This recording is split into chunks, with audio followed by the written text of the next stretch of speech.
Hi, I'm Hannah McPherson. I work at the Royal Botanic Gardens in Sydney. I'm the collections manager, so I look after the 1.4 million dried pressed plant specimens that are used for research all over the world. It seemed a long, long time to Ragged Blossom and Cuddle Pie, but it couldn't have been more than a few moments because almost immediately after the greedy fish swallowed them up, he spied the bait on the end of Billy's line and snapped it up. "Got him!" shouted Billy. "Haul him in," said his father. "A beauty," chuckled Billy as he swung the fish into the boat.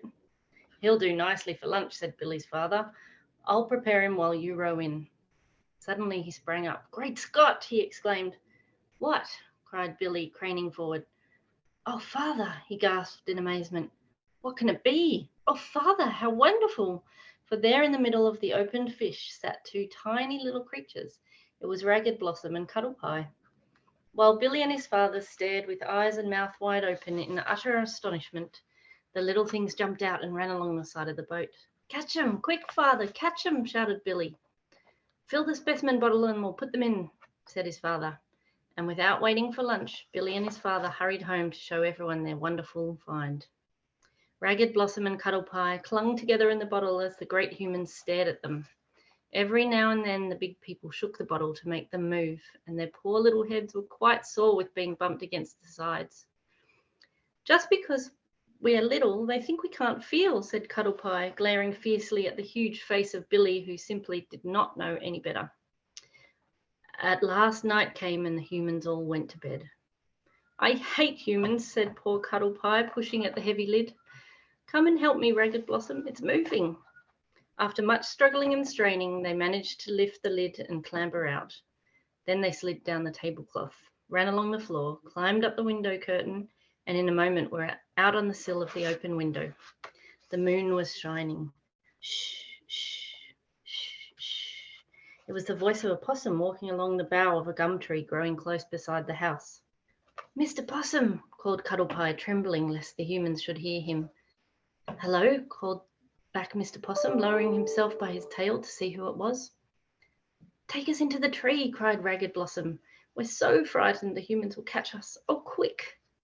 Reaching out his hands, Mr. Possum swung them both up into the tree and took them safely to his little house in the bush nearby. By this time, Ragged Blossom was so worn out and miserable that she fell upon Mrs. Possum's motherly breast and wept. If only Mr. Lizard would come and take us home," she sobbed. "If only he were here." Now the strangest of strange things happened. The door opened and in walked old Mr. Lizard. And who do you think was with him? Why, Snugglepot.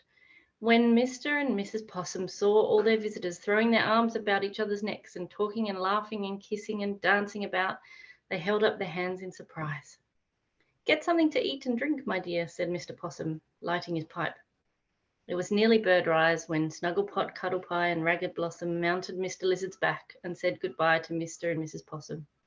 After a long and happy journey, the travellers arrived at Gumnut Town, and great was the rejoicing and great the amazement when the nuts and blossoms heard of the wonderful adventures.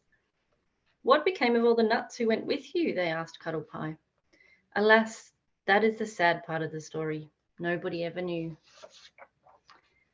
Snugglepot built a new big house and took Cuddle Pie and Ragged Blossom to live with him.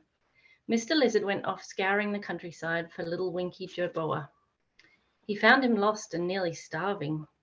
He brought him to Snugglepot, who rejoiced to see him and asked him to be his head gardener and live with him for always. Little Jerboa stuffed his tail into his mouth to hide his tears. He was so happy. But Ragged Blossom missed her baby Obelia. "She's not a baby, she's grown up," said Cuddle Pie.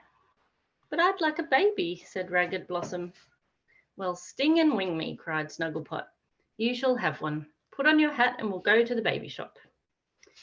It is the habit with Gumnuts to gather up any little homeless bush babies and take them to their baby shop so that anyone who wants to buy an extra baby or two may go to the shop and buy them.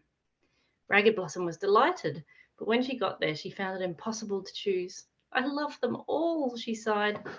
"Then have the lot," cried Snugglepot. "I've plenty of money," he added, slapping his cap.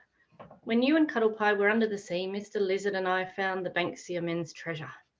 "We'll buy the nurse too," suggested Cuddle Pie. Good root, said Snugglepot, and so they did. And here is the end of the story of little Obelia. There wasn't really much about her in it, but what was there is very important. For if it hadn't been for baby Obelia, Ragged Blossom wouldn't have stayed behind with the fish folk, and all those wonderful adventures would never have happened. This is the third book of the tales of Snugglepot and Cuddlepie. The end.